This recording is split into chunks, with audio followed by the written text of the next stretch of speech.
আমাদের সাথে একটা কথা শেয়ার করি, ঠিক আছে? এখন মনে হয়েছে তাই বলছি, আমাদের বিয়ের আগে কইতাম নি।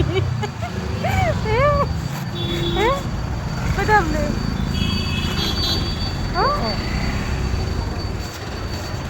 মানে সরস্বতী পূজা ছিল, তো তখন আমাদের সব কিছু জেনে গিয়েছিল আমাদের পরিবার থেকে। তখন আমার ভাই যেটা এখানে রয়েছে বেঙ্গালুরু, আমাদের সাথেই এখন রয়েছে, আমার পরকে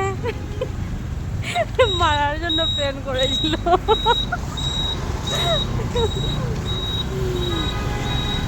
এখন একটা লাইট নিয়ে কথাটা আসলো, তাই মনে হলো ভাবলাম তোমাদের সাথে শেয়ার করি। যদি মারতো